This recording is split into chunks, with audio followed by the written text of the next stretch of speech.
باپ اور بیٹے اور روح القدس کے نام میں آمین۔ ہمارے لیے آج کی تلاوت دانیال نبی کا صحیفہ، اس کا 7واں باب اور اس کی 2 آیت سے لے کر 14ویں آیت تک۔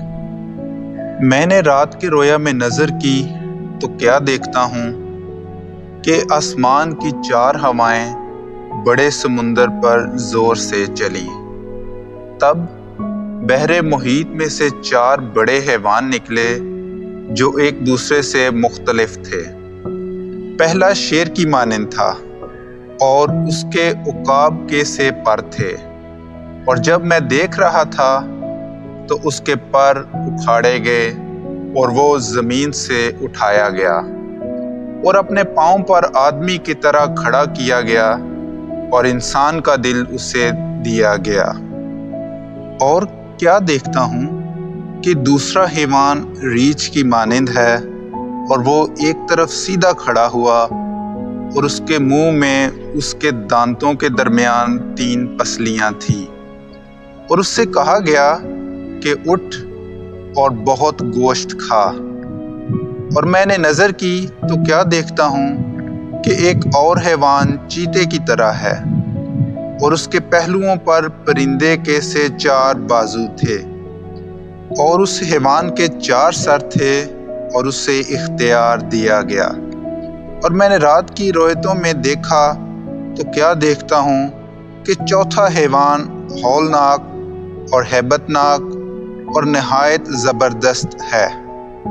اس کے دانت بڑے بڑے اور لوہے کے تھے، اور وہ نگل جاتا اور ٹکڑے ٹکڑے کرتا اور باقی ماندہ کو پاؤں سے لتاڑتا تھا، لیکن وہ ان دیگر حیوانوں سے مختلف تھا جو اس سے پہلے آئے تھے، اور اس کے 10 سینگ تھے۔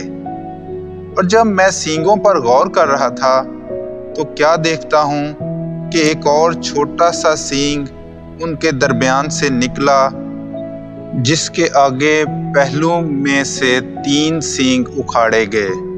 اور کیا دیکھتا ہوں کہ اس سینگ میں انسان کی سی آنکھیں ہیں اور ایک منہ ہے جس سے تکبر کی باتیں نکلتی ہیں۔ اور جب میں دیکھ رہا تھا تو تخت نصب کیے گئے، اور قدیم الایام بیٹھ گیا۔ اس کا لباس برف کی طرح سفید تھا، اور اس کے سر کے بال اون کی طرح شفاف تھے۔ اس کا تخت آگ کے شعلے کی مانند تھا، اور تخت کے پہیے جلتی آگ کی مانند تھے۔ اس کے حضور سے ایک آتشی ندی نکل کر بہہ رہی تھی، ہزار اس کے خدمت گزار تھے، اور لاکھوں لاکھ اس کے حضور میں کھڑے تھے۔ تب ارباب عدالت بیٹھ گئے اور کتابیں کھولی گئیں۔ میں دیکھ ہی رہا تھا کہ اس سینگ کے تکبر کی باتوں کی آواز کے سبب سے میرے دیکھتے ہوئے وہ حیوان مارا گیا، اور اس کا بدن ہلاک کر دیا گیا، اور شعلہ زن آگ میں ڈال دیا گیا، اور دیگر حیوانوں کا اختیار بھی ان سے لے لیا گیا، اور ان کی زندگی کی میعاد 1 زمانہ اور 1 عرصہ ٹھہرائی گئی۔ میں نے رات کے رویا میں نظر کی تو کیا دیکھتا ہوں کہ ایک شخص ابن انسان کی مانند آسمان کے بادلوں کے ساتھ آیا اور قدیم الایام تک پہنچا، اور اس کے حضور لایا گیا، اور حکومت اور عظمت اور مملکت اس کے سپرد کی گئی، تاکہ تمام قومیں اور امتیں اور زبانیں اس کی خدمت گزار ہوں۔ اس کی حکومت ابدی اور لازوال حکومت ہے، اور اس کی مملکت غیر فانی ہوگی۔